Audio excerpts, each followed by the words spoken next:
കാട്ടാനയടക്കമുള്ള വന്യജീവി ആക്രമണങ്ങളുടെ പശ്ചാത്തലത്തിൽ വനംവകുപ്പ് മന്ത്രി വിളിച്ചു ചേർത്ത ഉന്നതതല യോഗം ഇന്നാണ് ചേരുക. ഇന്ന് നടക്കും. ഉച്ചയ്ക്ക് 2:30 വനംവകുപ്പ് ആസ്ഥാനത്താണ് യോഗം. വിവിധ വിഭാഗങ്ങളെ ഉൾപ്പെടുത്തി ഫീൽഡ് സ്റ്റാഫിന്റെ ശക്തി വർദ്ധിപ്പിക്കുന്നതടക്കമുള്ള കാര്യങ്ങളാണ് യോഗത്തിൽ പ്രധാനമായും ചർച്ചയാവുക. സംസ്ഥാനത്ത് വന്യജീവി ആക്രമണങ്ങൾ പതിവാകുന്ന സാഹചര്യത്തിലാണ് അടിയന്തര ഉന്നതതല യോഗം വിളിച്ചു ചേർക്കാൻ വനം മന്ത്രി എ.കെ. ശശീന്ദ്രൻ മുഖ്യ വനം മേധാവിക്ക് നിർദ്ദേശം നൽകിയത്. ഉച്ചയ്ക്ക് 2:30 വഴുതക്കാട് വനം വകുപ്പ് ആസ്ഥാനത്താണ് യോഗം. ചീഫ് വൈൽഡ് ലൈഫ് വാർഡൻ ഉൾപ്പെടെ വകുപ്പിലെ എല്ലാ വിഭാഗം മേധാവികളും യോഗത്തിൽ പങ്കെടുക്കും.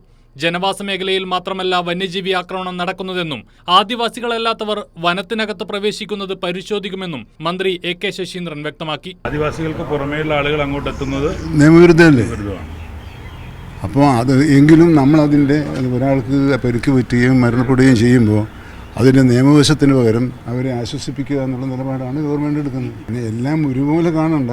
പക്ഷേ ഗവൺമെൻറ് ഒരാൾ മരിച്ചാൽ, അപകടം പറ്റിയാൽ അതങ്ങനെയാണല്ലോ, നിയമം ഇങ്ങനെയാണല്ലോ, പിന്നെ വന്യജീവി നിയമത്തിൽ വകുപ്പിൻ്റെയാണെന്നുള്ളതെന്ന് പറഞ്ഞ് അത് ഉദ്ദേശിക്കുന്നില്ല. വനമേഖലകളിൽ പട്രോളിംഗ് ശക്തിപ്പെടുത്തുക, RRT, മറ്റ് ഫീൽഡ് ഡ്യൂട്ടി വിഭാഗങ്ങളിൽ ആവശ്യമായ ജീവനക്കാരുടെ സേവനം ഉറപ്പുവരുത്തുക, തദ്ദേശീയരെയും യുവാക്കളെയും ഉൾപ്പെടുത്തി പ്രൈമറി റെസ്പോൺസ് ടീം ശക്തിപ്പെടുത്തുക തുടങ്ങിയ കാര്യങ്ങൾ യോഗം ചർച്ച ചെയ്യും. വന്യജീവി ആക്രമണം തടയാൻ വകുപ്പിലെ വിവിധ വിഭാഗങ്ങൾ സംയുക്തമായി പ്രവർത്തിക്കാനുള്ള നിർദ്ദേശവും യോഗത്തിലുണ്ടായേക്കും. കൈരളി ന്യൂസ്, തിരുവനന്തപുരം.